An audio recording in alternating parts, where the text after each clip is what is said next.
Bueno, ¿qué tal amigos? Gracias por participar de esta edición de marzo 2022 de la Clínica Postgres. Hemos estado recibiendo bastantes mensajes y antes de empezar con las dudas y con la conversación, quería darle gracias a todos los que se están inscribiendo en el canal, que se están suscribiendo al canal. Ya somos 153 personas. Eh, Estoy seguro que va a seguir creciendo porque están escribiendo varias personas de otros países. De hecho, hoy día vamos a conversar o responder unas preguntas de otros países también, no solamente de Perú. Y eso me da mucha alegría porque yo creo que necesitamos más contenido en español de Postgres. Está bien la documentación oficial y todo lo que tenemos en inglés, pero si queremos que Postgres sea una comunidad cada vez más grande, tenemos que usar el idioma que todos hablamos, y ese es el español, y creo que cada vez más material en español va a facilitar que la comunidad crezca.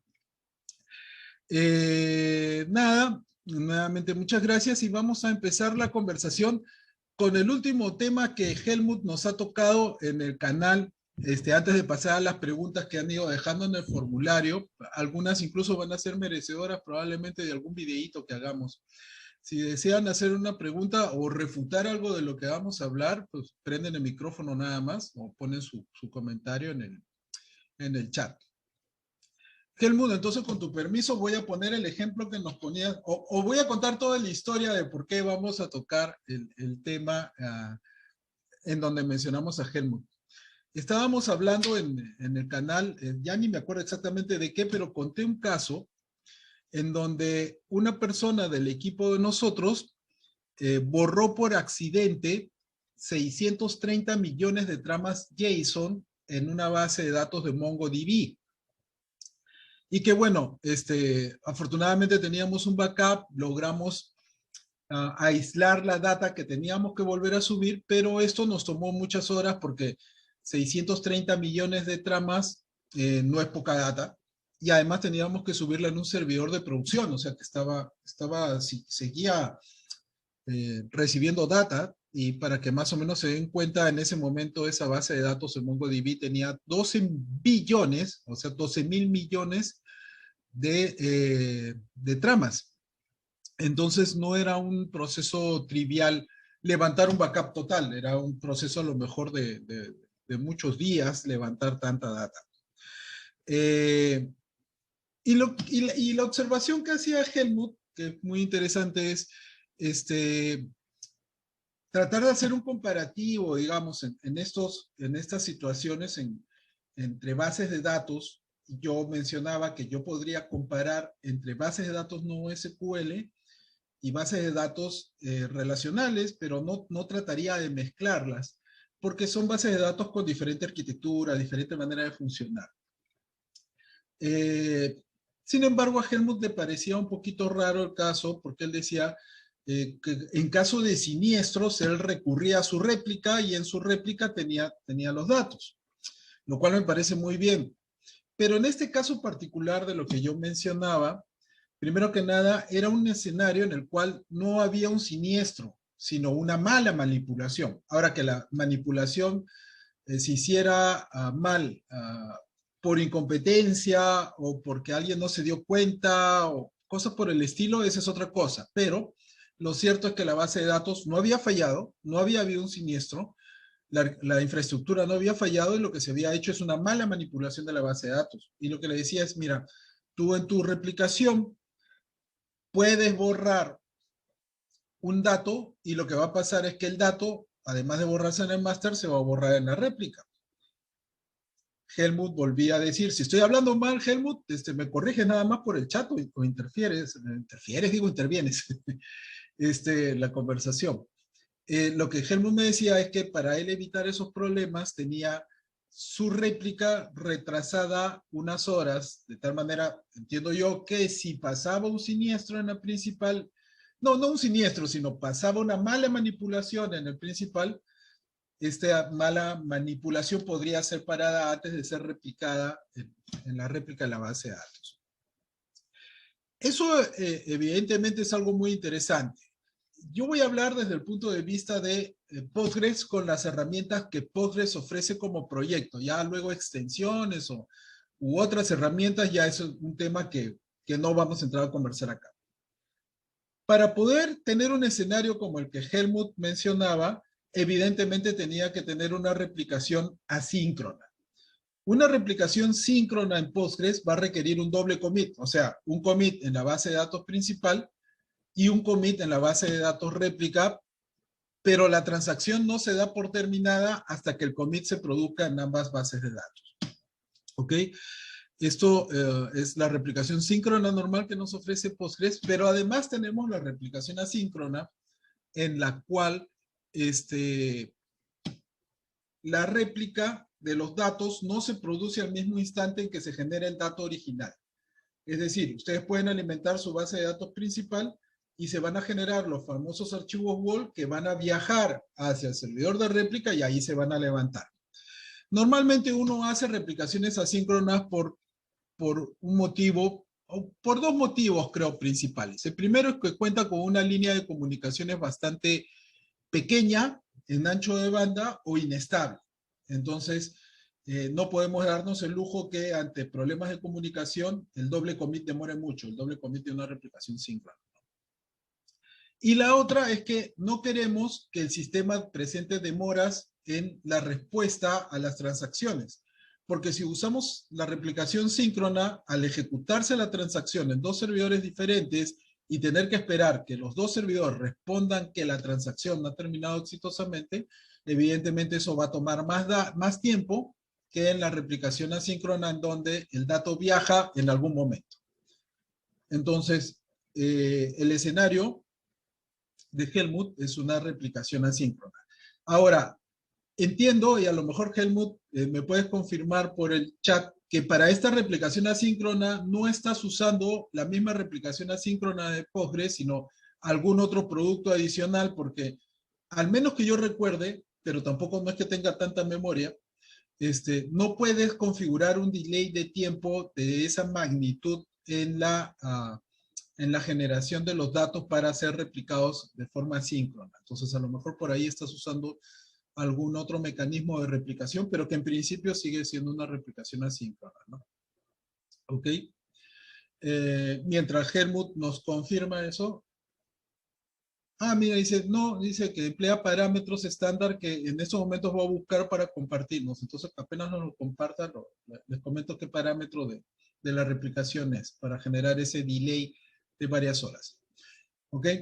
Entonces, continúo, porque la conversación no quedó ahí y lo que yo le decía a Helmut es que el caso de MongoDB es una base de datos preparada o diseñada para crecer horizontalmente, mientras que la de Postgres es una base de datos que por naturaleza está pensada para crecer verticalmente. ¿Qué cosa quiere decir? El diseño de MongoDB está pensado para que soporte más cantidad de datos añadiendo más servidores. ¿Ok? Entonces tú puedes crecer tanto en capacidad de respuesta de la base de datos como en capacidad de almacenamiento, añadiendo más fierros, cada uno con una instancia de MongoDB, y es el mismo MongoDB el que se encarga de sincronizar la data entre las diferentes instancias. Incluso eso te da la ventaja que si uno de los servidores se cae, entre los otros el servicio puede seguirse atendiendo y no se para, ¿no? Esa es una ventaja que Postgres, producto como fuera de la caja del proyecto, no tiene. ¿Ok? Postgres crece verticalmente. Si tú quieres que Postgres atienda más peticiones de datos, más data, más conexiones, más queries, entonces tienes que mejorar tu fierro para que el Postgres cada vez tenga más punche para poder soportar todo este crecimiento. Poner un segundo servidor, como por ejemplo lo que tiene Helmut, lo que te da es una redundancia del servicio de base de datos, porque lo que tienes ahí es una réplica y quedas tú como desarrollador, digamos, en la capacidad de decir si comienzas a distribuir trabajo entre el principal y las réplicas. Sin embargo, existen otras soluciones fuera de Postgres, que no son del proyecto, pero sí trabajan muy cerca al proyecto, que permiten tener soluciones de crecimiento horizontal. Y estoy pensando en este momento en dos. Una de ellas es bien conocida, que vendría a ser Greenplum, que permite este crecimiento horizontal, que básicamente lo que hace es reemplazar el storage de Postgres por un storage de crecimiento horizontal, pero mantiene toda la parte de la lógica de gestión de la base de datos, un Postgres. ¿Ok? Sin embargo, es un Postgres que no es, por ejemplo, el 14, sino seguramente es el 12 o el 13. ¿Ok? Porque es una adaptación de la base de datos. Existe otro que se llama cockroach o algo así. Si saben inglés, sí, es cucaracha el nombre, es cucaracha traducido al inglés, que también hace lo mismo. Básicamente es un Postgres modificado para crecimiento horizontal. Creo que hay una solución community y una solución enterprise en el caso de cockroach. Y por ahí creo que hay alguno otro más. Había un Postgres XL también que hacía eso, pero nuevamente es una modificación del proyecto. Y otro proyecto que ahora incluso incluye balanceador de carga y multiréplicas y réplica master es pgpool. pgpool 2 ya permite hacer eso, con lo cual ahora tenemos un escenario en donde podemos obtener un Postgres de crecimiento horizontal, pero con añadidos o modificaciones que nos permite tener ¿cómo se llama esta funcionalidad? A eso me refería con el tema del crecimiento horizontal y el crecimiento, perdón, el crecimiento horizontal y el crecimiento vertical, ¿no? Nos ha respondido Helmut sobre el parámetro para configurar el delay de la réplica, de la carga de la réplica, y es el recovery mean apply delay. ¿Ok? Entonces, ese parámetro podemos aumentarlo en tiempo para que el delay sea mayor. Yo recuerdo haberlo más bien bajado que subido, pero perfecto, si se puede subir. Ese es el Helmut, a lo mejor por el chat me puedes confirmar. Ese es el parámetro que dice que en al menos 5 segundos, perdón, en al menos 5 minutos debe pasar un archivo WAL a la réplica para levantarla. ¿Ese es el parámetro? Si es así, me pones un sí nada más, porque en el caso de la replicación asíncrona en Postgres, hay como que hay dos criterios para pasar la data del máster hacia ¿cómo se llama? Hacia el esclavo.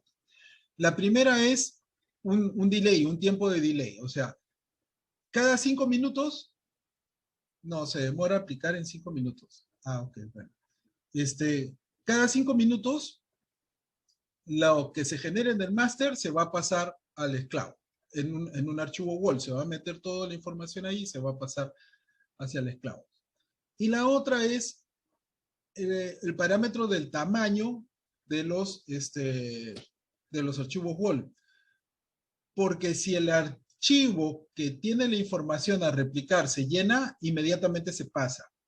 Pero bueno, habría que leer un poquito sobre este parámetro para ver cómo juega en combinación con esos dos parámetros para poder pasar los datos. ¿Puedo Helmut, ¿quieres intervenir? intervenir?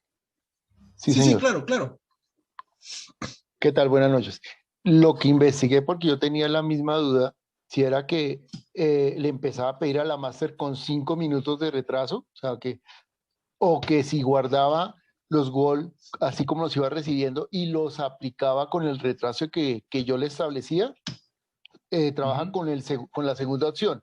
O sea, le digo, a ver, en mi caso lo tengo con un retraso de 180 minutos, o sea, 60, 100, 3 horas. 3 3 horas. horas, sí, exacto. Pero él sí recibe los WAL a medida que se van generando desde la máster. Lo que él hace es Ya, aplicarlos.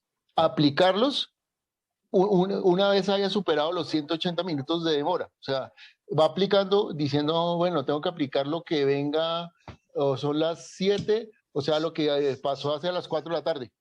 Y así va aplicando de alguna manera. Porque con eso, Claro. inclusive, si yo quiero promover este máster, sencillamente quito el parámetro, pero ya los goles están ahí y él los empieza a aplicar inmediatamente y queda ya funcional. Claro, claro. Ahora, evidentemente con ese, es que en realidad no pierdes los datos, ¿sí? Es bien interesante porque cuando tú comentaste esta manera de trabajar la replicación, yo decía, oye, pero Helmut se la está jugando, porque si en esa cantidad de horas la data no ha pasado al otro lado, si pasa un siniestro realmente, lo que vas a tener pues es que no tuviste la data de todas esas horas que no las has pasado. Pero realmente, como tú dices, la data sí se pasa, solamente que no se aplica, lo Tal cual es cual, sí, señor. diferente, ¿no? Claro, ahora el problema es, a ver, yo he manejado bases de datos de mucha eh, concurrencia de generación de transacciones, entonces los walls se me generan uno detrás de otro rapidísimo. Entonces, por ejemplo, en el escenario que hemos estado hablando, no te queda otra más que más o menos calcular el tiempo en el que se sucedió la mala manipulación y de ahí hacia atrás borrar todo. O más bien dicho, de ahí hacia adelante, en el tiempo borrar todo, pues, ¿no? Para que no se llegue a aplicar. Exacto, prácticamente se juega un tanteo, ¿no? Empezar a decir, ay, Ajá. se me borraron como a las 5:30, más o menos, ¿no? Y empezar uno a ir Uh -huh. aplicando y aplicando y aplicando hasta llegar a la hora límite. Claro, claro. Sí, hasta la hora del suceso, hasta antes de la hora del suceso. Exacto, lo más cercano que uno pueda. Exacto. Lo más cercano, claro. Pero es Sin que, que pierdas los datos en la réplica.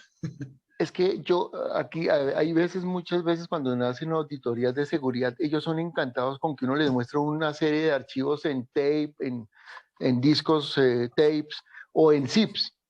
Y ellos dicen, ese es Exacto. el backup. Pero eso no es práctico. En mi caso tengo bases de datos de 2.5 teras que comprimidas fácilmente son 400, 500 gigas, que Uh muchas -huh. veces toca hacer un split, ¿no? Porque eso no, un solo archivo zip no aguanta todo eso. Y Claro. reconstruir eso tiene uno el problema de que no haya corrupción de alguno de los pedacitos, así como cuando le pasaba a uno de los Windows, que con los disquetes uno tenía que reconstruirlos y ¡ay! Se dañó el disquete número 45 y queda uno fregado. Entonces, Claro. que no tenga que reconstruirlo y eso casi siempre viene a ser unas destrucción. Eso no es un backup, eso no sirve para uno poder levantar un servicio rápidamente. A mí la opción de las réplicas de porque tú tienes un backup vivo. Es un backup que estás viendo todo el tiempo, que estás evaluando y estás verificando que funciona. Tiene estas opciones como se las describo. Una réplica retrasada, yo la puedo tener una semana retrasada. ¿Qué me implica? Tener mucho espacio de almacenamiento, porque va a tener que almacenar muchos WAL, ¿no? Pero puedo tener Exacto. una réplica retrasada mucho tiempo para que la vaya a ir aplicando. Puedo tener una réplica distribuida en otra sede. Pasa algo en la sede principal, tengo inmediatamente un Uh backup -huh. en otro lado operativo y es una réplica que es operativa inmediatamente. Solo es promoverla, que eso es una operación que no se demora sino segundos y ya la tengo disponible Uh -huh. para entrar a operar. Claro, sí, sí, está muy interesante lo que nos cuentas. Es una manera bien interesante de distribuir la capacidad de recuperación ante siniestros. Héctor quería participar. Héctor, dale, que estás con tu manito, pero sí puedes hablar, creo, ¿no? Héctor, no te escucho. Creo que, amigos, no sé si es mi audio, pero no lo escucho. Héctor, no te escucho. Rubén, Helmut, a lo mejor me ayuda. Milton, Manuel, si lo escuchan a Héctor. No, no, señor. No se te escucha, Héctor. No se te escucha. Ah, no se te escucha, Héctor. Algo ha pasado. Seguramente no has levantado el antivirus en tu Windows. Héctor se ríe porque somos antiguos usuarios de Linux. Héctor, la verdad es que no te escucho. Quiero escucharte, pero no te escucho. A ver, dale, viejo. Ah, ya, bueno, cuando pueda hablar con él. Sí. Nada, a ver, prueba tu micrófono.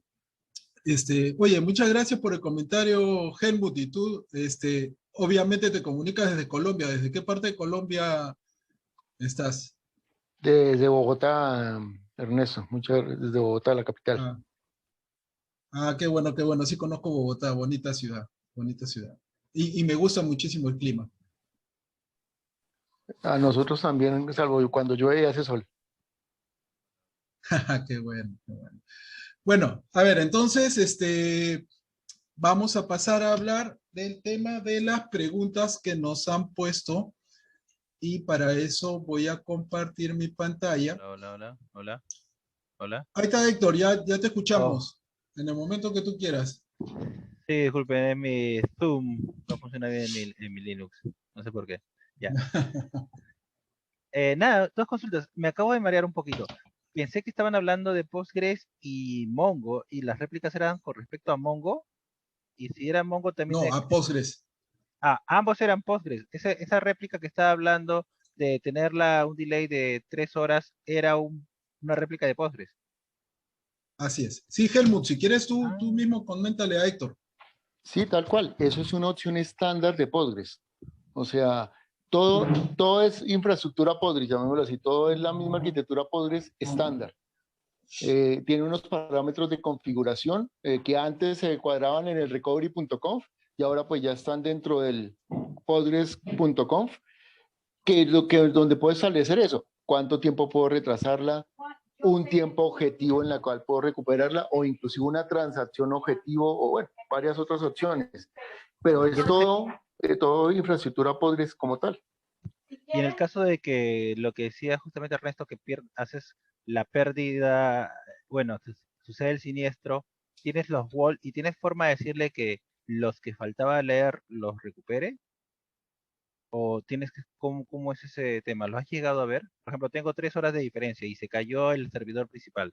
Entonces tengo mi segundo servidor de Postgres, pero necesito que levantarlo y que esté actualizado ya, ¿no? O sea, esa recuperación de las 3 horas del wall. ¿Es un tema sencillo o es cómo te fue? ¿Lo llegaron a probar realmente? Bueno, hay dos alternativas. O una, me borraron hace media hora, entonces digamos que poder hacer la chistosa de esperarme hasta dentro de 29 minutos para mirar cómo lo aplicó. Si me explico, eso sería la chistosa, esperar hasta ese tiempo.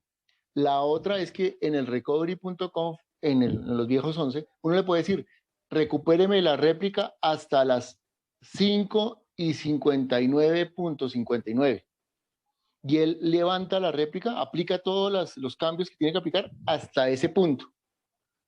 Y Una ya en ese reiniciada. punto para. No, no, Claro, tengo estoy que estoy en el cambiar caso en que no sucedió lo que dijo Ernesto, ¿no? En el caso en que eh, de que metieron la mano y borraron adrede data. No, en el caso en que simplemente se cayó el servidor y necesito levantarlo lo más antes posible con la Ah, réplica que ya. tengo, ¿no? Pero que tenga toda la data, que tenga todo lo último también, que faltó copiar, Sí, ¿no? no, Que tiene retrasado 3 horas. sencillamente, sencillamente es comentar los parámetros de ese parámetro que yo Ujú. pasé ahí en eso, lo comentaré. Inclusive, cuando uno promueve la réplica, lo que él hace es reescribir el archivo recovery.conf a recovery.don, aplica todos los goals que tenga pendientes, que él tenga ahí pendientes y ya la sube como master, Interesante. poniéndose al día. Sí, señor. Claro, si yo tengo una réplica retrasada una semana, habrá un tiempo largo que se va a demorar aplicando todos esos cambios que se han sucedido en la semana, ¿no? Ok, interesante, interesante. Pues sí, me parece válido. Claro que tendría que mantener un servidor el cual está ocioso, ¿no? No lo utilizaría, solamente sería para el caso de siniestros. Y pues inclusive en mi caso, ¿cómo tengo yo montado? Master con la carga de escritura y lectura básica, la inicial, réplica para la parte de reportes, informes y dashboard, que es todo ese tema que a veces le pegan duro y quieren sacar meses, años, entonces es mejor distribuir la carga. Réplica retrasada ubicada en otro sitio, en otro sitio diferente de otro data center, en el cual pues me permite hacer recuperación de pérdida de datos o pues obviamente si llega a ocurrir un siniestro con la master, pues de ahí recuperar data o inclusive operar. Ok, interesante. Interesante. Sí. No sé si hay alguna otra pregunta para Helmut que también es muy versado en Postgres sobre este tema de ver de su replicación, antes de pasar a ver las preguntas. Una cierta duda. ¿Has llegado a ver los Postgres que te ofrecen estos servicios como Azure? ¿Crees que tengan a cierto tipo de acceso a estas configuraciones. Yo lo he utilizado como desarrollador, así que no sé mucho sobre cómo sería tratar de aplicar esas configuraciones en un servidor, que ellos tengan un RDS, creo que es en AWS, en Azure, no me Este acuerdo es cómo le llaman. en Amazon. Sí. Este, no sé, ese es para Helmut. O para... Eh, no sé si conocen en general, ¿no? Sí, Ya, a ver, yo le respondo. Ahí da, Rubén, va. Prende tu cámara, Rubén, para que, ¿cómo se llama? Se levante tu club de fans. A ver, ¿dónde está esto? Ya, ya, mira, en el tema de, si hablamos de cloud, hay un complemento que Amazon lo tiene porque ellos han implementado una replicación de manera horizontal que se llama Aurora, que por debajo puedes escoger o bien MySQL o bien Postgres, ¿no? Entonces, si hablamos de Postgres, toda la capa de generar réplicas la maneja Aurora y puedes decir, créceme de manera horizontal o de manera vertical y le puedes decir que cierto segmento o cierta réplica le puedes poner a una región que es más rápida. De repente, si creo que Helmut está en Colombia, de repente la más rápida es la de Brasil, podías poner por ahí, y otra para tu seguridad, puedes poner en Virginia, ¿no? Entonces, así balancear tu carga si es que quieres utilizar una nube cloud con un escalamiento de manera horizontal, ¿no? Ahora hay ciertos costos, ¿no? Porque Amazon te va cobrando de acuerdo a la región y de acuerdo al crecimiento de tu data, ¿no? Esta data, espacio estás consumiendo. Actualmente ya, yo lo que ya hago es que todas todos, ¿no? Los voy tirando que tiene C3, ¿no? En Amazon tiene un servicio que no te cobra mucho, creo que 0.001 dólar por, ¿no? Entonces ahí lo voy tirando, entonces cuando voy haciendo un manejo de mi cantidad de backups que tengo ahí, ¿no? Con mi almacenamiento. Aparte, las réplicas normal horizontal, que ya está haciendo las réplicas en las regiones que tú quieras. Y así abaratas costo por el lado de los backups y abaratas costo también por el consumo de tráfico que vas manejando en las regiones, ¿no? Eso es por el lado de cloud manejando con Aurora, ¿no? Ahora he visto claro. que Azure también ha sacado, no sé, como un similar servicio que ahorita no lo tengo en la cabeza, pero igual, ¿no? Si es que quieres manejar por el lado de Azure, ¿no? Claro, pero a lo que me refería era si había alguna configuración similar a la que estaba mencionando Helmut, ¿no? Si podía jugar algún tipo de parámetro. Y claro, eso es O sea, entrar y averiguar si esas cosas. lo que pasa es que de manera estándar no existe para Postgres. Tendrías que usar como lo que usa Helmut, ¿no? Postgres. En fin, está chévere, está interesante esa opción. Pero, Recuerden que, sí, disculpa Héctor, pero acuérdense que ha pasado una cosa interesante con Postgres en la nube. Empezó con Amazon, con RDS, que fue el primero, creo que sirvió Postgres en nube. Después siguió Microsoft en Azure. También lo está dando, creo, ahora Google. También lo tiene IBM. Incluso, si mal no recuerdo, Alibaba soltó su modificación de Postgres para poder, o sea, ellos tienen un Postgres modificado de alta carga. Entonces liberó el código, por ahí puedo buscar el nombre del proyecto, aunque varias veces creo que lo he pasado al grupo de WhatsApp, lo cual me hace saber, yo no he visto mucho la nube de Alibaba porque no me da mucha confianza pasar datos a un cloud chino, ¿ok?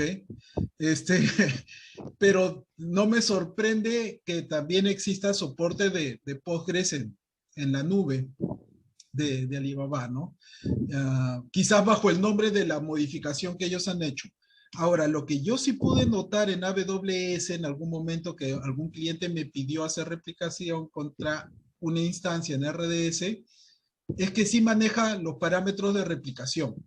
O sea, no todos los parámetros de Postgres, de Postgres estándar se pueden trabajar en la nube, pero al menos esos de réplica yo recuerdo sí haberlos visto, o sea que sí es posible, por ejemplo, tener tu base de datos en tu data center y estar replicando, bueno, casi como lo que ha dicho Rubén, ¿no? Con esta funcionalidad que menciona Helmut, ¿no? Del delay.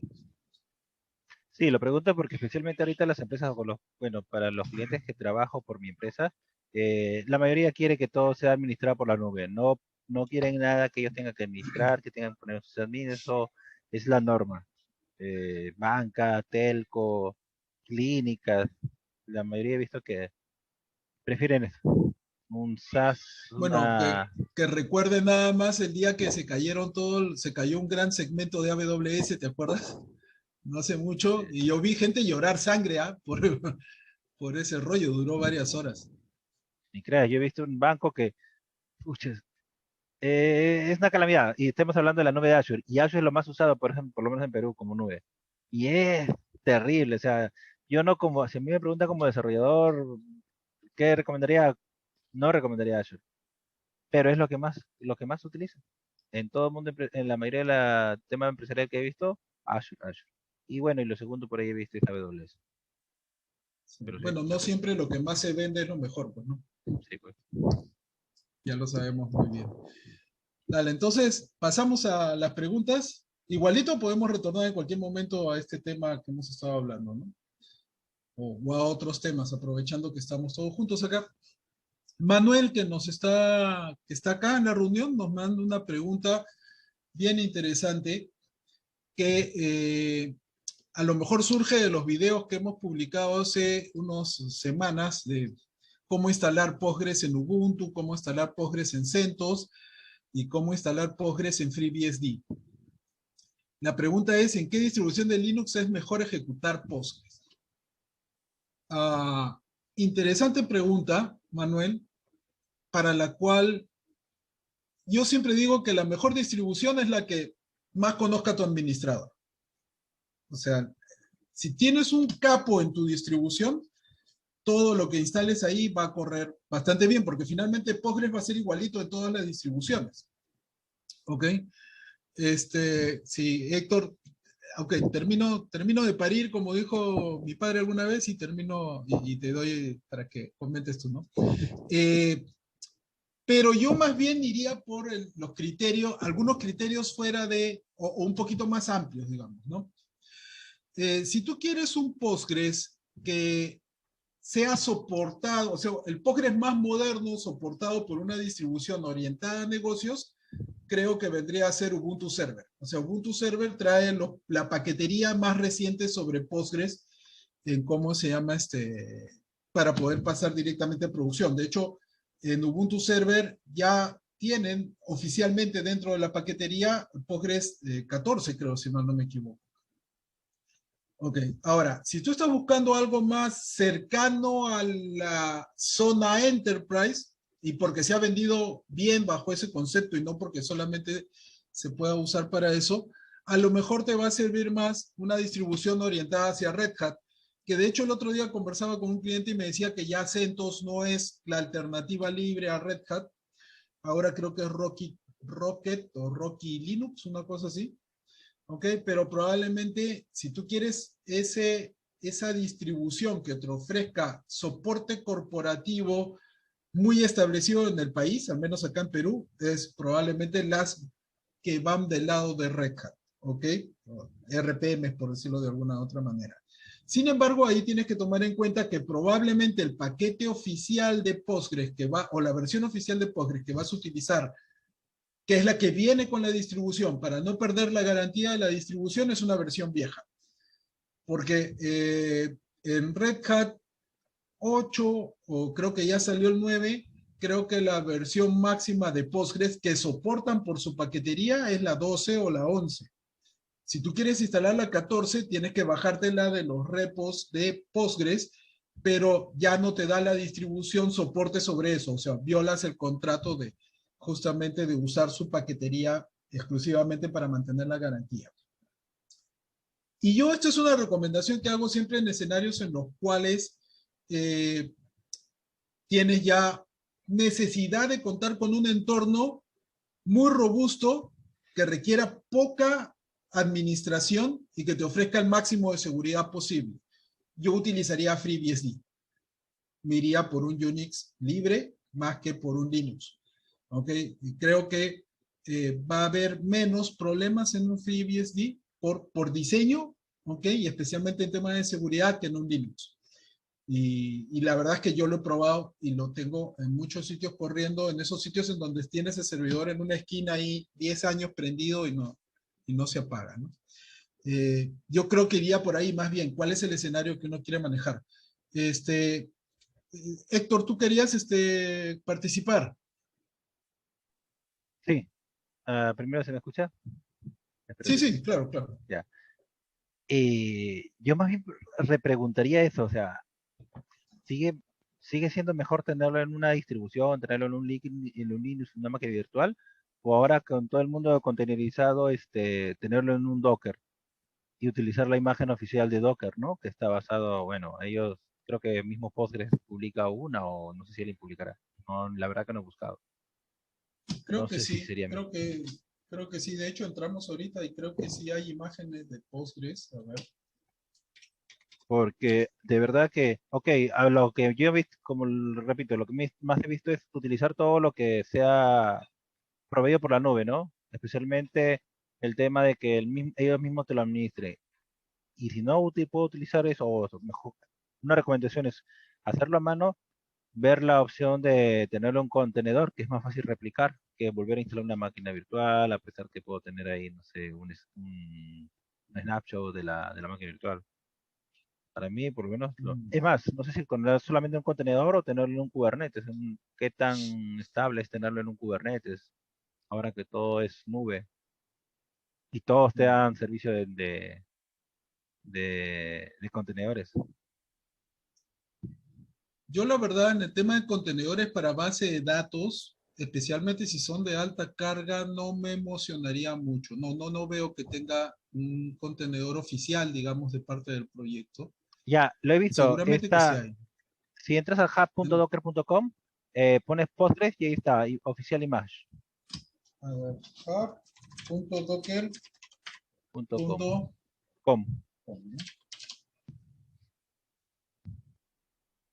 Porque el peor de los casos, ok, no utilicemos una máquina, un Kubernetes, porque no necesitamos, pero ponerlo en un container, y ponerle una imagen, atacharle una imagen, no sé, rápida, ¿no? Un SD, algo así. Arriba le búscale, Bueno, arriba en el acá buscador está, ponle, Postgres oficial. ahí está. Y está en los Acá primeritos que está la aparece. imagen. Habría que medir performance. Habría que medir, si tu performance es buena, yo no veo ningún problema. Ahora, yo siempre hago la precisión, y lo habrán escuchado en varios de los videos, de que la base de datos, y esto es por naturaleza en toda la base de datos, no solamente de Postgres, el mayor consumo que se hace de recursos en una base de datos son el sistema de almacenamiento, o sea, la unidad donde almacenas los datos, ¿no? Ya sea una unidad de estado sólido, ya sea un disco duro, ya sea un arreglo de discos, ¿ok? Si el Docker te da el control total de la unidad donde tú vas a almacenar los datos, probablemente Docker sea una buena opción ¿cómo se llama para poder correr un Postgres ahí. Yo no le vería ningún problema.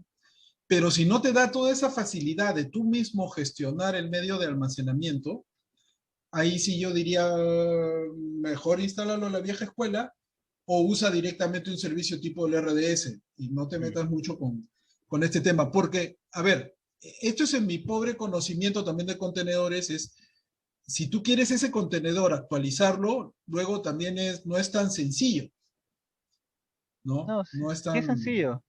Los Así es contenedores, sencillo. sí, es más, es como que tienes una imagen, levantas un contenedor, es más, lo borras y vuelves a levantarlo y le atachas las mismas rutas y como la configuración queda en el disco, levanta igual, o Ajá. sea, es súper rápido. El tema ahí con Docker, bueno, uno es que si utilizas Kubernetes, AWS te da el tema de contenedores solo y el otro tema de Kubernetes por otro lado. El tema de Kubernetes a nivel de atacharle un disco es todo un tema, ahí no en mi conocimiento no llega tan profundo, pero sé que puedes atacharle diferentes tipos de discos para que todo Ajá. tu estado y todo lo que tengas que guardar, guarden un disco de estado sólido, un disco normal, un disco súper rápido, además, ellos tienen un montón de categorías. No he jugado a Performance y a lo que siempre he entendido, pues utilizar un RDS o utilizar un servicio proveído, ¿no? Entonces, por lo tanto, no he visto mucho ese tema de réplicas y justo del tema que estaban hablando, que parece súper interesante. Pero claro, ahí tendrías que meterte a instalarlo a mano y ver las diferentes opciones. Sí, yo creo que todo va por, a ver, hay que instalarlo en un entorno, digamos que ahora la prueba sería entre tres partes, ¿no? A ver, un Postgres en una máquina destinada a base de datos. Un Postgres en un contenedor, en un entorno evidentemente compartido de recursos y un servicio en la nube ya el que tú quieras, ¿ok? Y ver cuál te conviene más de acuerdo a la performance que tú necesitas, porque, por ejemplo, a mí la mayoría de los clientes, cuando me dicen, bueno, o lo hacemos en la nube o lo hacemos en una instalación tradicional, en el data center, yo le digo, bueno, a ver, ¿qué cosa quieres? ¿Una inversión fuerte inicial o una inversión amortizada a largo plazo?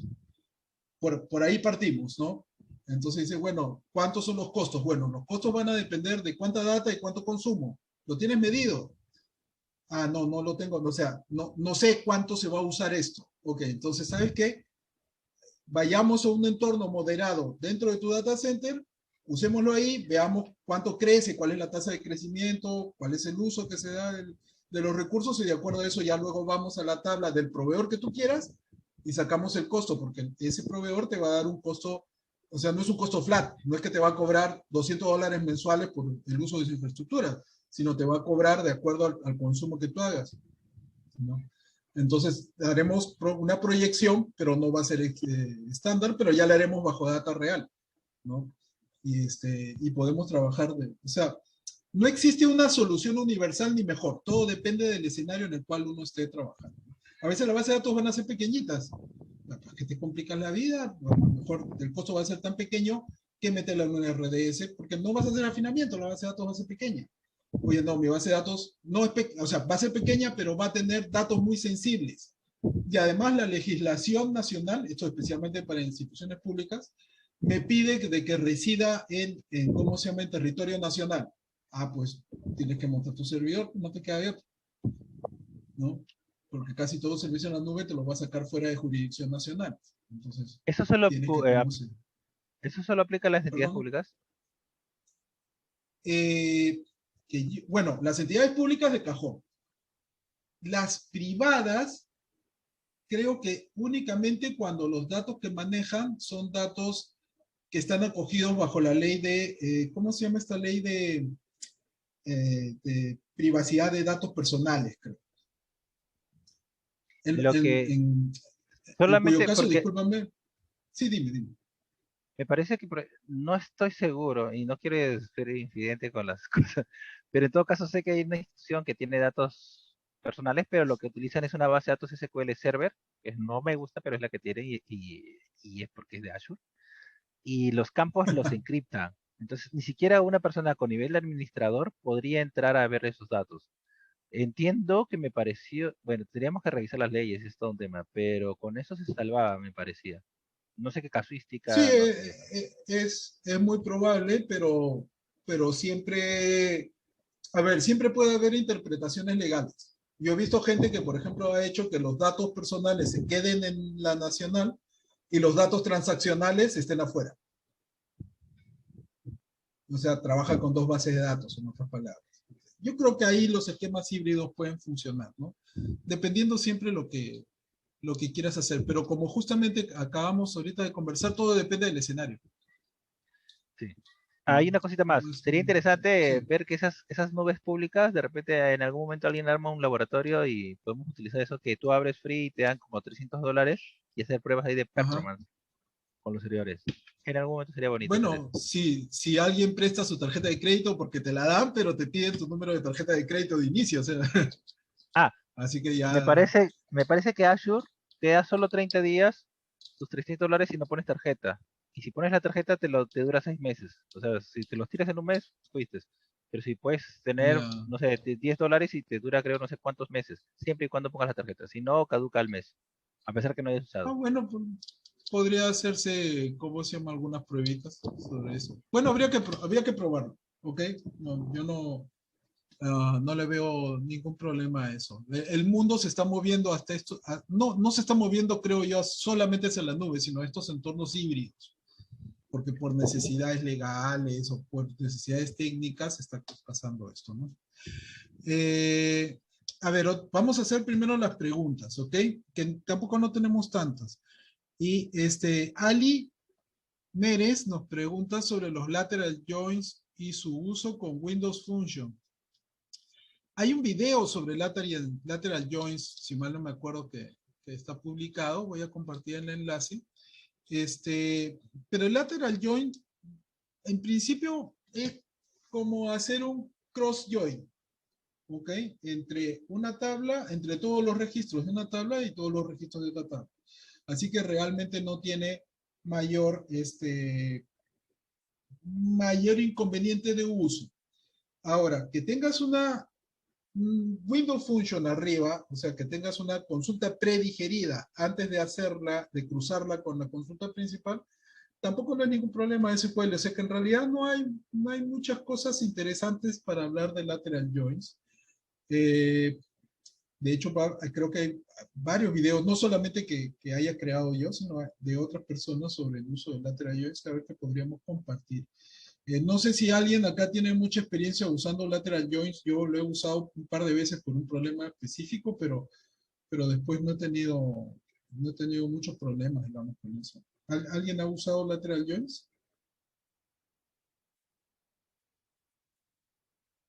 Yo Bueno, sí en varias sí. ocasiones, Ajá. pero la verdad me ha molestado más es como el problema de desempeño, porque no comprendo todavía muy bien en qué casos de verdad es muy bien adecuado utilizarlo y en qué casos no, cuando ya la data crece.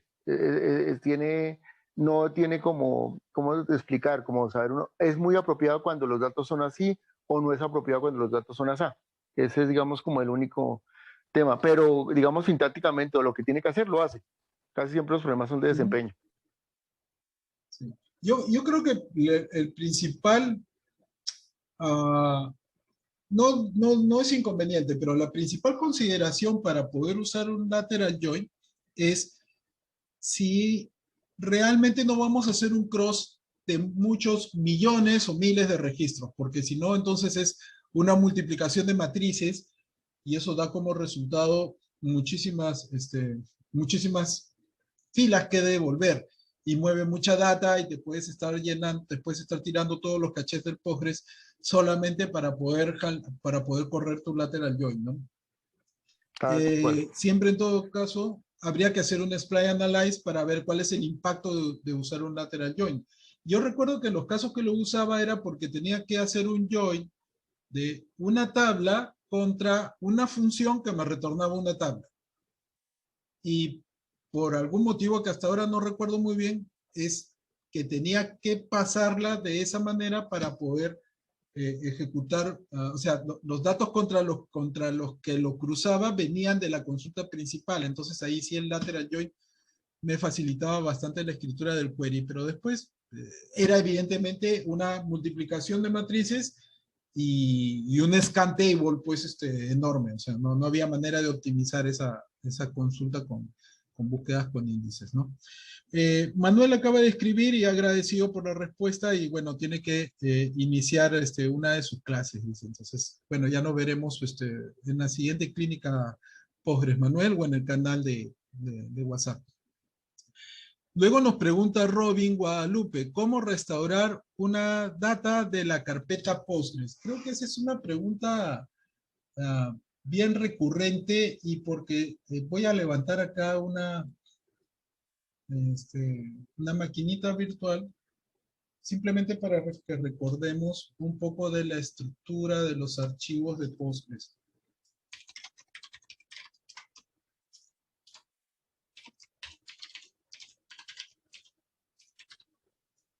Un ratito que levante esto y levanto. ¿No?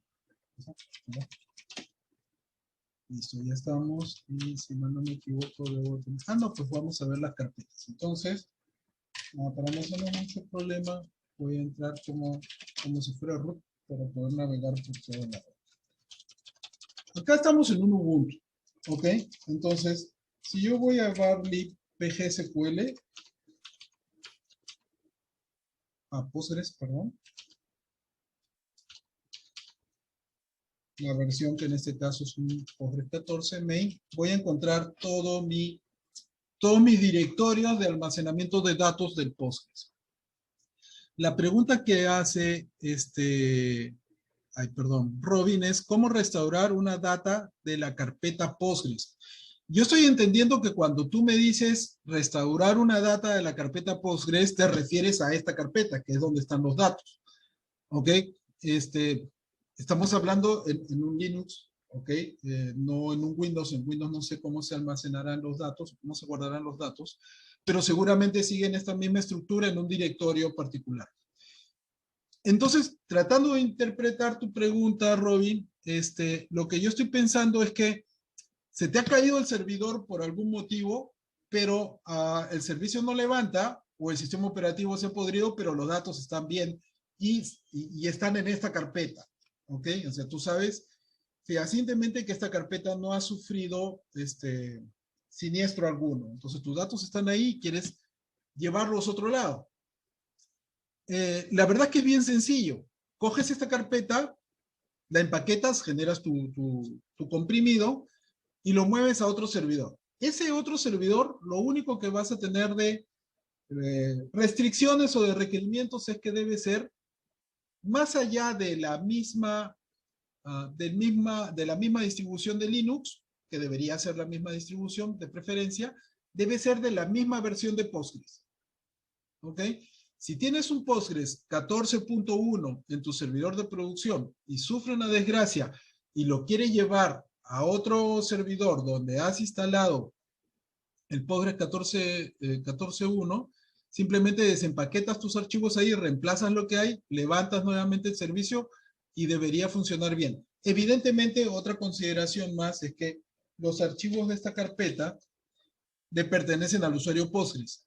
Y seguramente cuando hagas el movimiento del comprimido hacia la carpeta del nuevo servidor, a lo mejor te cambia el usuario propietario de esos archivos cuando lo descomprimas.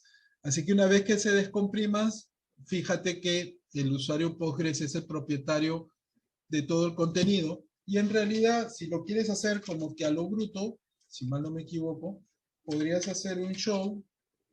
Ernesto, no, perdón, Ernesto no. Postgres,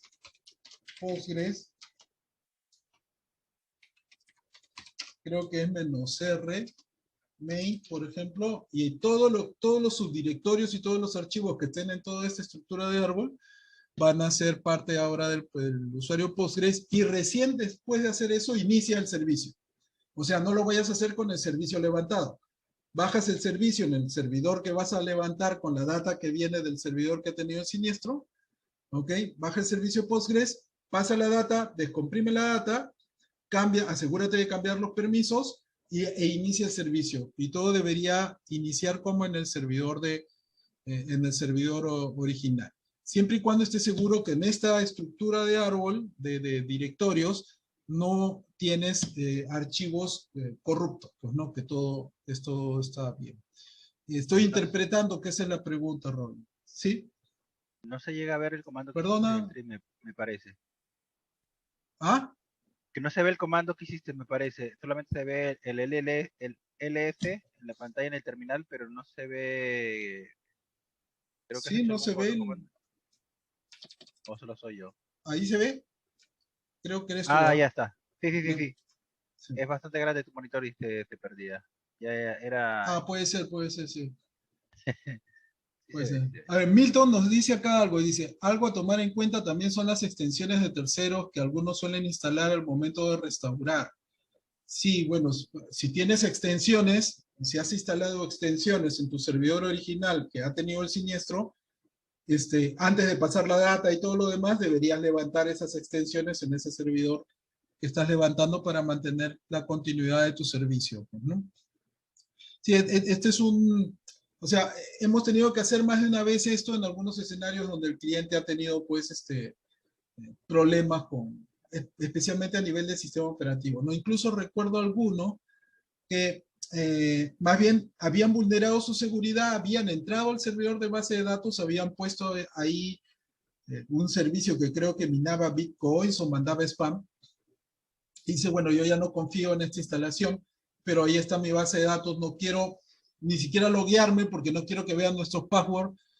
¿Qué podemos hacer? Bueno, bajamos el servidor, iniciamos con una USB, y comprimimos la carpeta y la llevamos a otro servidor ya con una instalación fresca del sistema operativo, del mismo Postgres, levantamos ahí los datos, o sea, descomprimimos, cambiamos permisos, levantamos los datos y el servicio levantó sin ningún problema. Claro, fue una operación que tardó algún tiempito porque era bien pesado, ¿no?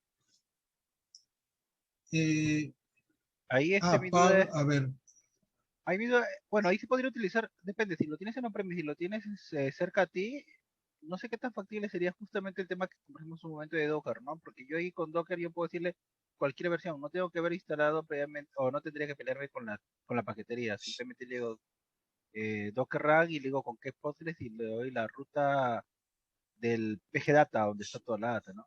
Para que levante. Podría uh-huh. ser una opción. Pero claro, habría que Podría ser probarlo. una buena alternativa. Sí, habría que probarlo para ver si se puede levantar así. Yo creo que esa es una pruebita que se puede hacer más sencilla, porque ahí no tendríamos que poner tarjetas de crédito. ¿No? Sí. Pero sí, y ahí Pablo eliges fácilmente, Ramírez, ¿no? La versión. Postgres 2 claro, puntos y la versión que tienes 3 puntos. La que sea. la que sea necesaria, claro. Sí, digamos, esto va a ser poco problemático entre, por ejemplo, la 14.1, la 14.1.1, la 14.1.1.2. O sea, esto va a funcionar sin ningún problema. Entre la 14.1 y la 14.2, llevar la carpeta podría no funcionar. Podría, digo, porque si no ha habido cambios en la estructura interna como Postgres gestiona el almacenamiento de los datos, probablemente funcione sin ningún problema. Pero entre el 13 y el 14 seguro que no va a funcionar, porque va a tener estas restricciones, ya que en cambios mayores de versiones va a tener inconvenientes. Pablo nos dice que también al momento de restaurar, si tienes table space en otra partición, evidentemente tienes que crear un servidor lo más espejo del servidor original que se ha caído. Entonces, si estás usando table space en el servidor original, en el nuevo servidor que estás levantando tienes que crearlos, o sea, tienes que crear los directorios de almacenamiento, porque cuando levantes la base de datos vas a tener que, o descomprimas los archivos, vas a tener que regenerar los enlaces. Porque acá hay una cosa interesante sobre los table space y es buena la precisión que ha hecho Pablo. Y es que voy a entrar al directorio de los table space. Claro que no tengo ninguno acá, pero acá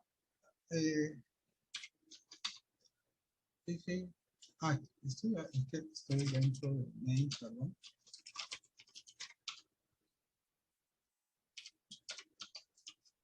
No, acá no hay ningún table space ahorita, pero los table space en realidad lo único que son es un directorio, un enlace simbólico dentro de este directorio a una ruta dentro de tu árbol de directorios del servidor. Entonces, si tú quieres reconstruir un table space así medio manualmente, picapiedra, todo a la mano, creas el enlace simbólico acá, le das los permisos de Postgres y va a levantar el table space, pero evidentemente tienes que tener el repositorio original, el directorio original con los datos guardados como originalmente estaban en ese table space. O sea que está bien lo que dice Pablo, no solamente es migrar este directorio del main donde está todo el árbol del Postgres, sino eventualmente si tienes table space hay que migrar también los directorios de table space hacia el otro lado. Muy, muy buena precisión, Pablo. Muchas gracias. Ok, entonces así podríamos, o esas son las consideraciones para levantar la base de datos, haciendo la copia así a la mala, ¿no?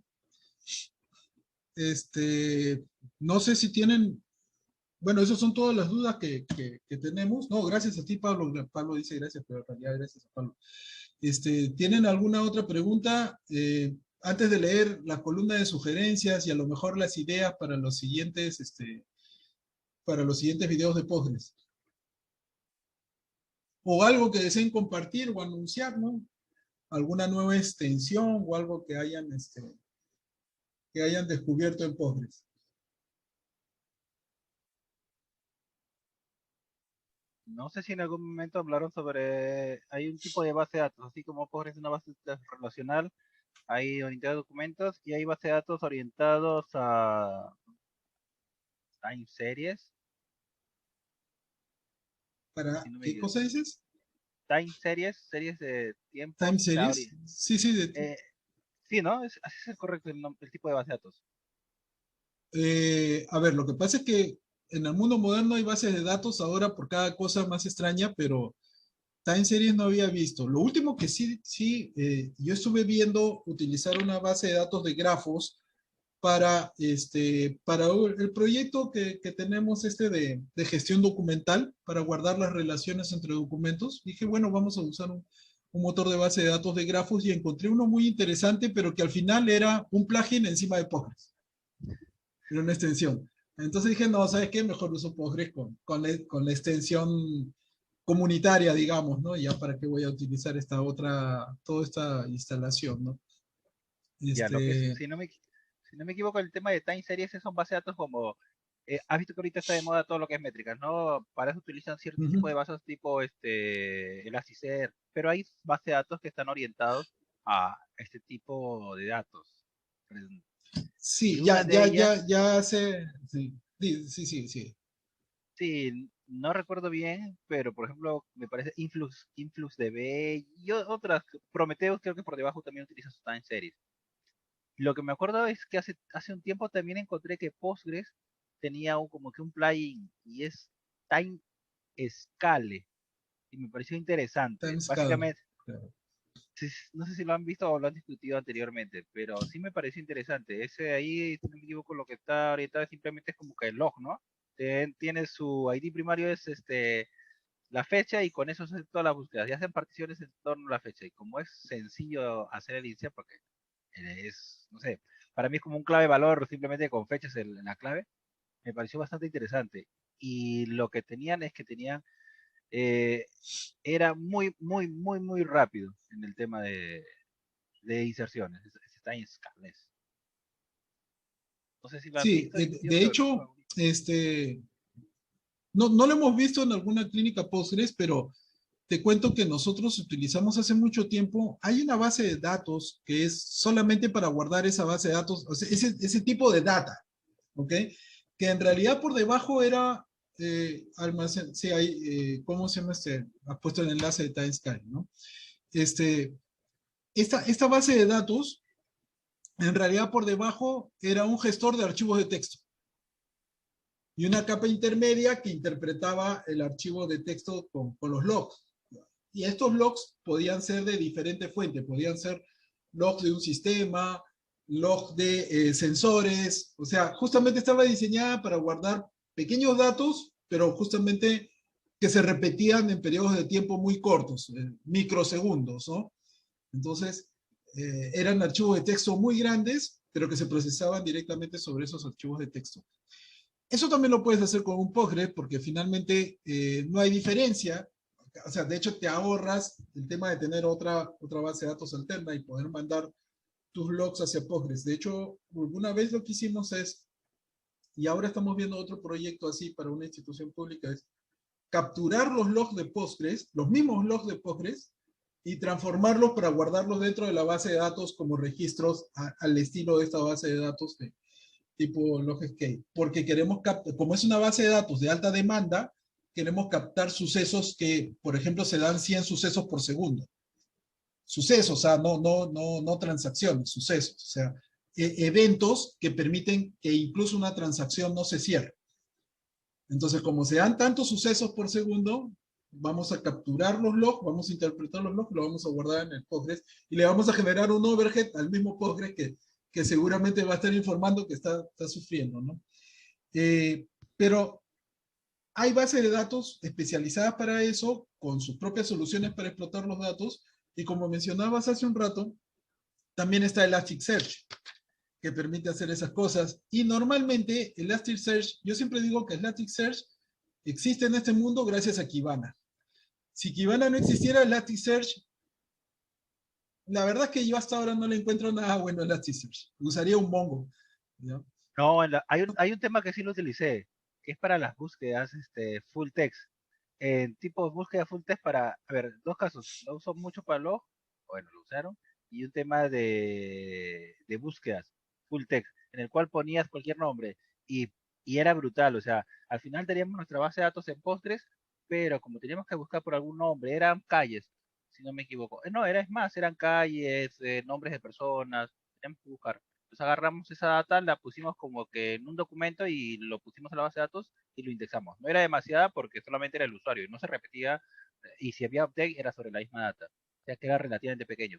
Pero la búsqueda era brutal, o sea, yo le podía poner eh, Müller, Malpica, Malpica, Müller, mayúscula, minúscula, y la búsqueda era súper, súper fácil, que no lográbamos hacerlo ni con el Date full text de Postgres. No sé, yo me acuerdo que encontré en Postgres una opción de full text, pero solamente en un full campo text search. específico, pero en un campo específico. A cambio, este buscaba, era todo un documento, y en todo, Claro, prácticamente lo todo que el documento pasa es buscaba. que, exacto, está indexándolo como, o sea, finalmente lo que va a tener eh, Elasticsearch es una trama JSON y él lo que va a hacer es buscar la información en los atributos. Si tú no le dices en qué atributo buscar, él va a buscar en todos los atributos. ¿Ok? Ah, hay 4 videos sobre Full Text Search o 5 videos sobre Full Text Search que subí hace varios meses ya. Dale una chequeadita a eso porque realmente tú puedes hacer un indexamiento de Full Text Search mucho más interesante, creo yo, mucho más interesante en Postgres, con algunas otras consideraciones, y finalmente ajustar tu consulta para que busque entre los múltiples columnas que vendrían a ser los atributos en los cuales tú buscas. Había un tema Porque de, en Elastic por defecto buscan todos los atributos, pues, ¿no? Ese es, no, digamos, su... como Sí, depende por cómo le defecto. pongas, depende cómo armes también tu query, porque tus queries son horribles. Eso sí, Sí, eso pasé mucho sí, tiempo tratando de armar sus queries. Pero había un tema, por ejemplo, que también me llamó la atención, que como buscaba calles, a veces el término la, el, esto no me interesaban. Y él automáticamente ya los contenía y los buscaba. Es cortado. más, los cortaba. Y tenía lenguajes para español, inglés. En ese caso era todo en inglés, pero tenía toda esa funcionalidad. Dale No una sé chiñadita a esos qué. videos que te digo de Footer Search. Ahí está cómo hacer todo eso en Postgres. Sería interesante. Voy a dar una mirada. Sí, sí, sí, está publicado. De hecho, lo voy a poner en la descripción de este video cuando lo subamos, porque son 4 o 5 videos donde se habla, incluso para que tú mismo generes tus diccionarios, donde lo que puedes hacer es generar incluso tus propios diccionarios de sinónimos, ¿ok? Como por ejemplo para que cuando alguien escriba jirón sea igual a buscar calle y no sea tan textual. Por ejemplo, esa es una utilidad, ¿no? O la otra es, oye, no me indexes pues jirón, calle, avenida, eso no, indexame solamente los nombres. Entonces, puedes hacer incluso filtros para que no se indexe eso en el full text search. Es bacán. Pero ¿por qué toqué el tema de Elasticsearch? Te cuento. Es que como yo sí soy fan de Kibana, no de Elasticsearch. Elasticsearch me parece muy malo, pero Kibana me parece muy bueno. ¿Ok? Entonces, cada cierto tiempo hacía algunos informes y cosas en Kibana, con el Kibana libre incluso, y me di cuenta que en las últimas versiones de Kibana ya tú podías escoger con qué bases de datos trabajar.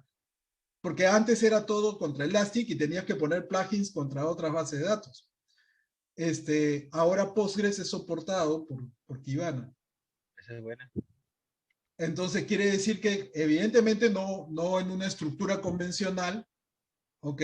Relacional, porque posiblemente no tenga sentido, pero ya Kibana puede conectarse con Postgres porque ya tiene ese soporte, digamos, para servir los datos en tramas JSON y tú puedas buscar en ese árbol de tramas JSON, ¿no? Es interesante. A mí, si no Pero, han visto Kibana, denle un ojito porque es muy bueno para hacer informes. A mí me encanta. pero lo consume directo, no pasa a través de un Héctor, file, no te sé qué. cor- perdona, te cortaste un segundo. No se te escuchó. Hola, hola. No te escucho. Te veo mover los labios, pero no te escucho. Hace un rato te escuchaba, pero se congeló tu imagen. Oh, Ahora sí ya te escucho. chévere, chévere, chévere. Nada, decía de si era directamente consumía el Kiban, ¿lo llegaste a ver que lo consumía directo o lo utilizaba o lo consumía a través de uno de No, sus módulos de no, FileFeed? realmente yo lo vi, pero como tenía ya mi data en Elastic, ya la consumía directamente de Elastic. Pero ¿qué hago yo para que el Elastic tenga un rendimiento decente? Porque yo creo que lo que más le duele al Elastic es su gestión de concurrencia es muy pobre. ¿Ok? Entonces consume muchos recursos cuando tú le metes muchos datos. O sea, cuando tiene mucha concurrencia para alimentarlo, colapsa. Porque es Java, ¿no? Entonces tiene todos esos taritas de Java. ¿Ok? Entonces, ¿qué hacía yo para que esto no sucediera? Generaba una unidad en memoria y colgaba el repositorio del Elasticsearch en la RAM. Entonces ahí sí le metía los hits, o sea, una cantidad monstruosa de hits y no se caía. Porque si lo hacía en unidad de almacenamiento, o sea, en un disco duro SATA 3 con no sé cuántos de caché, se caía. Porque eran demasiados hits y el Java me soltaba error, el Java me decía, no puedo soportar esta cantidad de input-output. Claro, la solución Java, ¿no? Más recursos, otro server, hay que hacerlo crecer.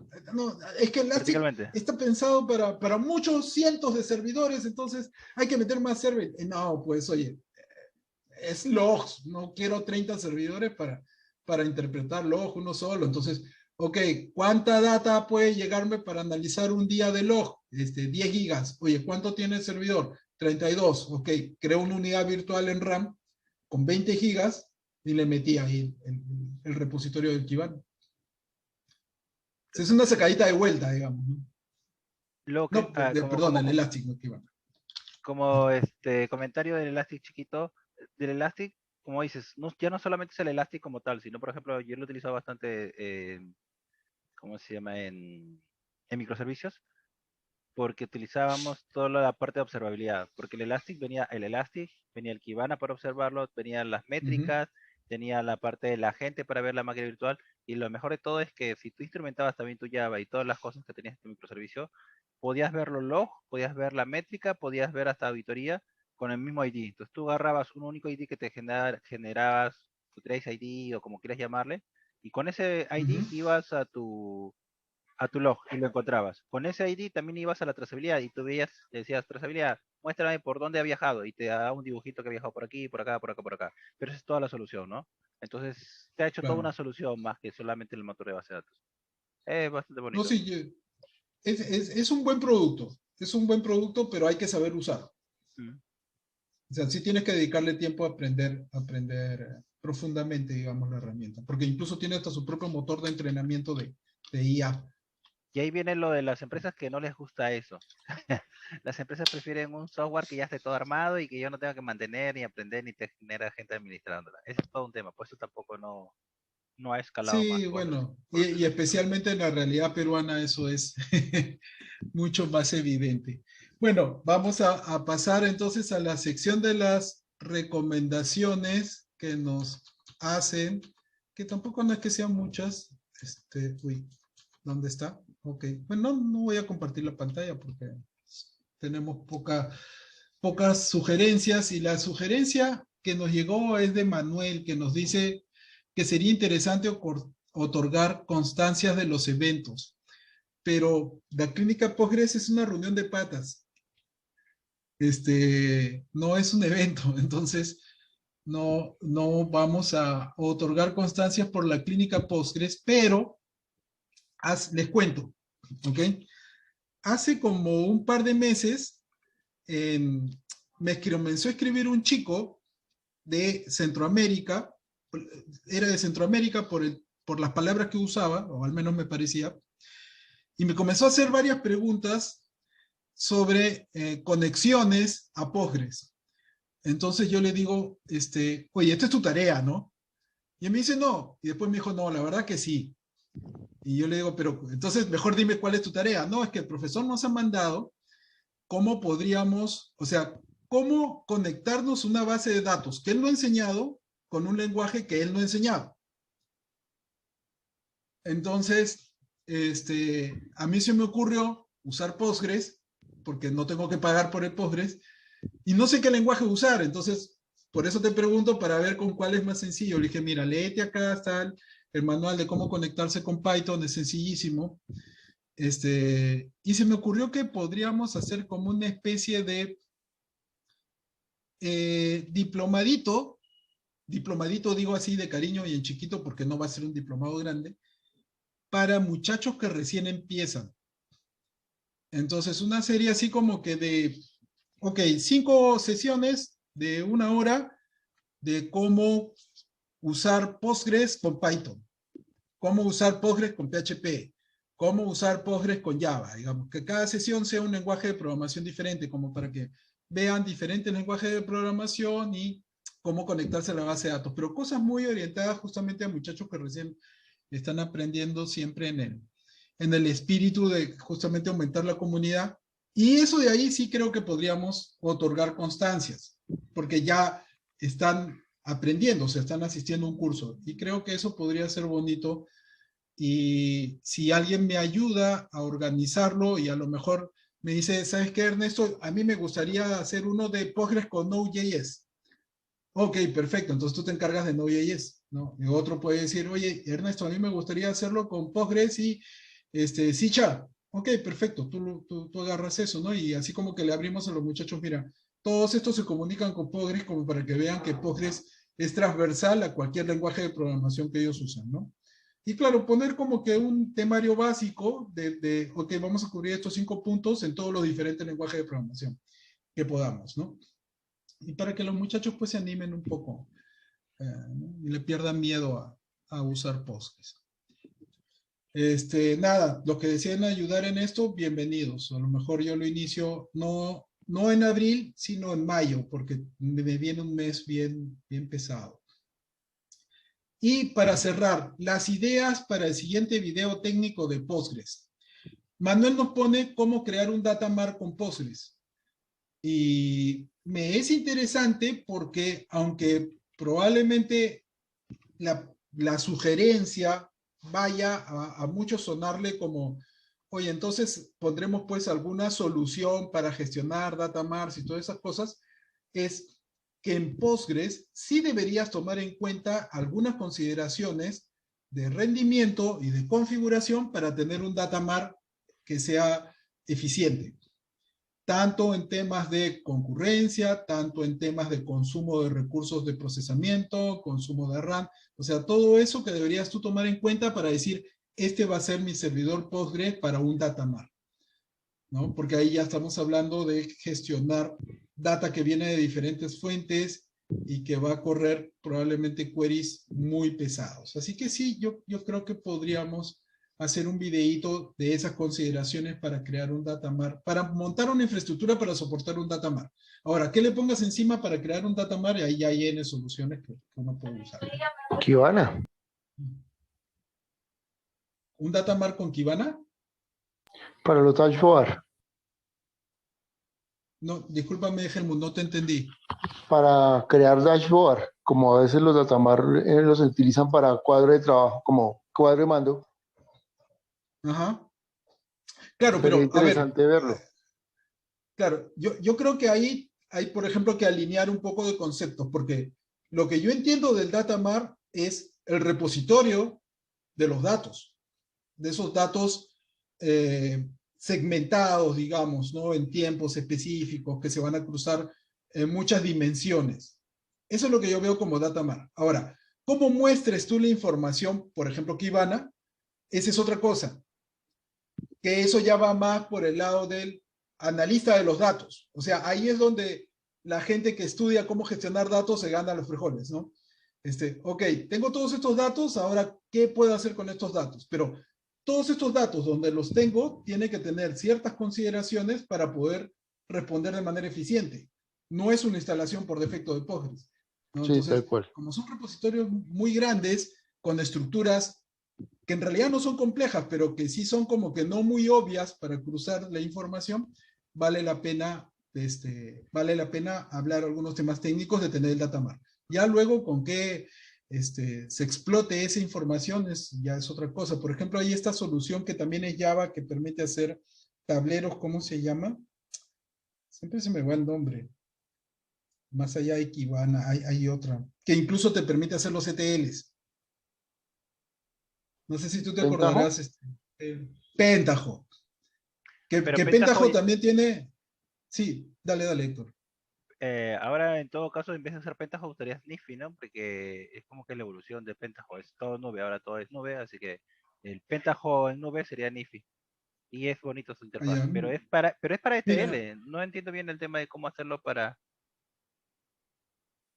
el data mart. ETL es la herramienta que alimenta el data mart. O Ah, sea, sería como una a parte ver, sí, de toda la solución. claro. Entonces, pero eso no va a tener éxito porque tú usas Pentaho y Postgres así nada más, ¿no? Entonces, el Pentaho va a funcionar bien, va a meter sus CTLs, o sea, va a correr sus CTLs y va a meter la data en el Postgres, en el datamar en Postgres. Ahora, ese datamar luego tiene que ser procesado por el administrador de los datos para generar sus cubos y mostrar sus dimensiones de datos y todo lo demás, que de hecho hay hasta arquitecturas de datos especiales para esos temas, ¿no? Entonces, para poder soportar eso, el Postgres tiene que sufrir, no sufrir, sino tiene que ser afinado para un escenario de ese tipo, digamos, ¿no? Acá Milton nos propone también Grafana, por ejemplo, ¿no? Milton, Grafana y Pentaho. Milton, si tú sabes usar Pentaho, a lo mejor podemos hacer una charlita contigo de Pentaho. Milton es de Bolivia, siempre se comunica Pero con Grafana es otra nosotros, ¿no? cosa. Grafana es solamente visualizador, solamente es gráficos. Pentaho es LTL y el otro sería base de datos. Irías armando así tus herramientas para tu datamar. Ujú. Sí, o sea, yo creo que podríamos ver diferentes alternativas como para poder armar una solución, pues no. Luego, que esto se pueda subir a la nube o no, ya ese es otro tema, ¿no? Pero podríamos tener algo así. Y finalmente tenemos una idea para video técnico. Pablo dice que Pentaho tiene una suite. Sí, sí, sí, yo sé que Pentaho tiene toda una suite con varios productos y que además hay la versión Community y la versión Enterprise, que esa es la moda desde hace ya bastante tiempo, ¿no? Entonces, bueno, podríamos usar la versión Community, ¿no? Y justamente Pablo nos pone en las ideas para el siguiente video, manejo de estadísticas con PG Badger. Está interesante. Yo nunca he usado PG Budget para sacar estadísticas, pero lo vemos porque de hecho me interesa conocer la extensión esa o el producto eso. Digamos, las estadísticas que yo manejo ahorita de Postgres las saco directamente del Postgres con mis propias consultas, mi propia interpretación, pero si ya hay una extensión que permite trabajar eso, sí podría hacer un video. De hecho, primero déjame aprenderlo, no hay ningún problema. Está interesante. Gracias por el enlace, así que le voy a dar una chequeadita. Y eso es todo lo que nos pusieron en el formulario de inscripción. No sé si alguien quiere compartir algo más. Y yo. A ver, Héctor. A mí me interesa el tema de, por ejemplo, bueno, yo trabajaba mucho con la parte de microservicios y ahora la moda es ya no usar tu modelo vista controlador, sino ahora hay mucha tendencia a TDD, de desarrollo orientado por el dominio. Ya, y toda esa arquitectura te sigue empujando a lo que... TDD, disculpa, TDD no es Test Driven Development. No, TDD. TTD. Ya, yo estoy La TDD. 3Ds. 3D. DDD, ya, ya. Sí, Ok. desarrollo orientado por el dominio. Bueno, en inglés, no me acuerdo. Design, Domain, Ujú, Driven. ya. Y te sigue empujando al lado de hacer arquitectura por eventos. Y luego la siguiente nivel de arquitectura por eventos, llegas al event sourcing. ¿Qué es lo que es event sourcing?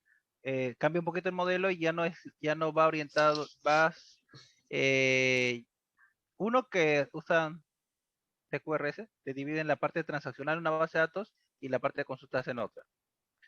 En ese, como tú lo que estás guardando realmente en event sourcing, no son las transacciones como tal, no es que tú hagas un insert en la base de datos como está con los datos que tú quieres, sino lo que realmente estás haciendo son insert de los eventos que sucedieron. Que, por ejemplo, quiero hacer una transacción para tal persona, yo guardo que se hizo una transacción para tal persona, o guardo la intención de que ya se comenzó una transacción, de guardar qué persona fue, con qué valores, todos esos montos.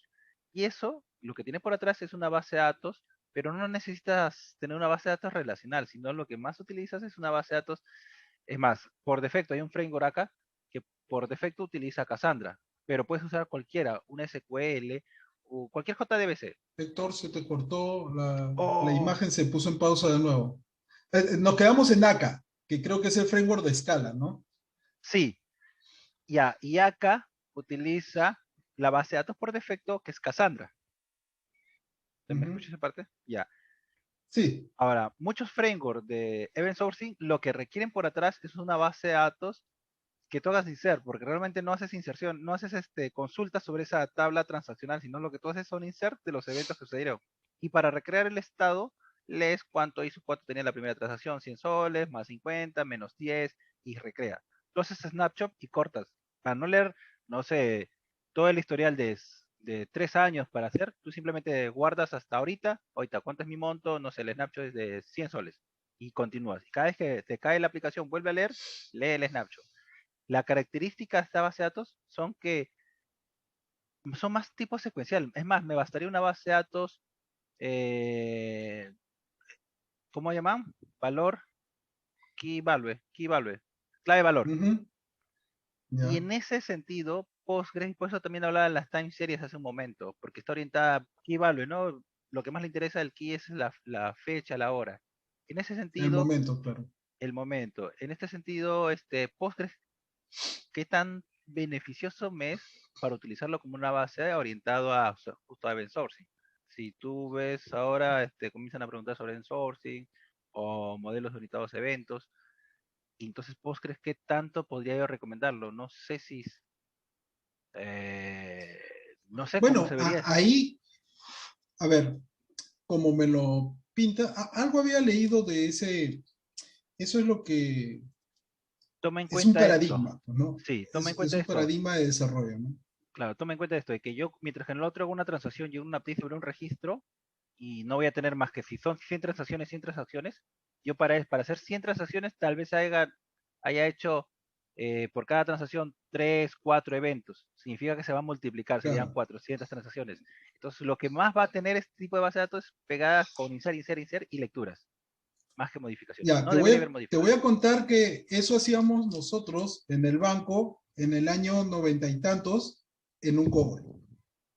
Claro, Ya, porque justamente era eso, o sea, cuando tú procesas transacciones financieras, eh, no se hablaba del tema de eventos ni nada de eso en el año 93 cuando yo estuve trabajando en el banco, digamos, pero básicamente era eso, o sea, recibir la secuencia de acciones que realiza el cajero que finalmente desencadenan en una transacción, para que finalmente esa transacción tenga una trazabilidad y un punto de retorno en caso de que algo tenga que retornarse. De hecho, el punto de retorno era tan ineficiente que justamente se hacían nuevas transacciones para revertir transacciones pasadas. Y por eso siempre había inserts, inserts, inserts, inserts, inserts. Bueno, no era inserts en COBOL, ¿no? ¿Ok? Ahora, ¿Postgres puede soportar ese tipo de trabajo? Sí. O sea, por ese lado no hay ningún problema. ¿Tienes que afinar tu Postgres para que pueda soportar la mayor cantidad de inserciones posibles por segundo? Sí, también. De hecho, no solamente afinar Postgres, sino afinar capacidad de almacenamiento, sistema operativo, y que tus tablas, o sea, en tablas, tú puedes al Postgres darle un parámetro que lo que hace es desactivar todo el sistema de caché para que bajes directamente al sistema de almacenamiento.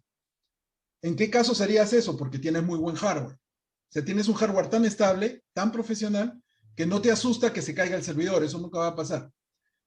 Entonces, como no vas a tener eventos de recuperación, porque no va a haber eso, entonces podrías desactivar eso en la tabla para que, ¿cómo se llama? Son las tablas unlogged.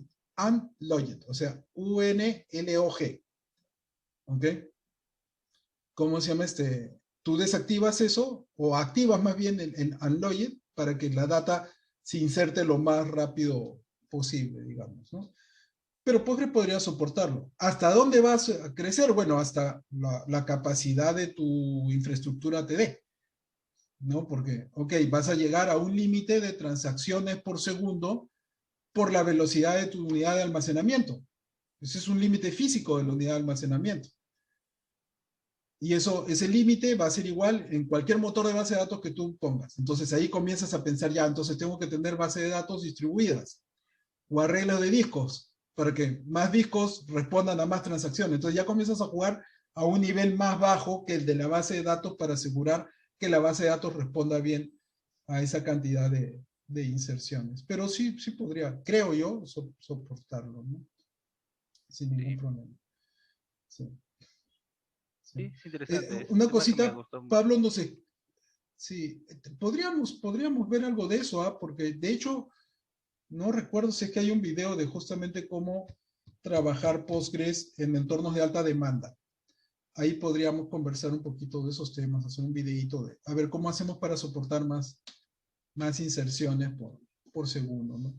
Como te digo, a veces ya llegamos a los límites físicos de la infraestructura.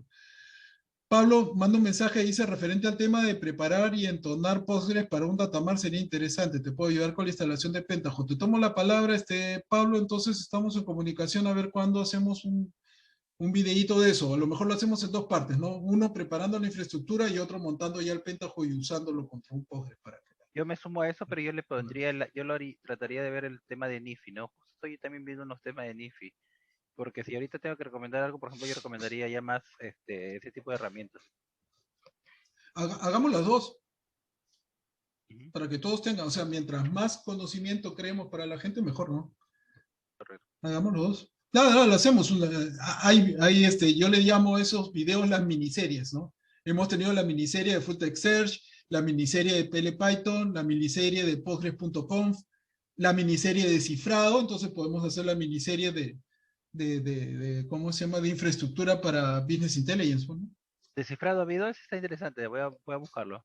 Sí, claro, también descifrado tenemos uno. Dale una revisada a todos los videos que tenemos. Compártelos, dale like, manito arriba, así. Mi hija cuando yo me estoy viendo YouTube me dice, papá, dale like, manito arriba. No. ¿Cómo se llama? Los niños siempre te llevan hacia eso. Bueno, amigos, ha sido una charla muy interesante. ¿Cómo se llama? Les agradezco a todos haber participado, haber colaborado con esta clínica Postgres, creo que una de las más interesantes que hemos tenido.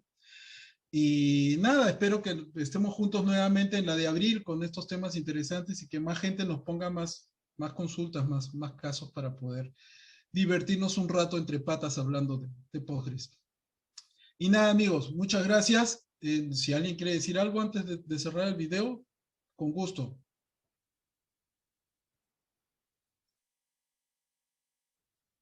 Muchas gracias, de verdad. No, nadie de qué, Helmut. A ver si invitas a los amigos de Colombia para la siguiente. Héctor, como no te escuchamos, estás con el micrófono apagado.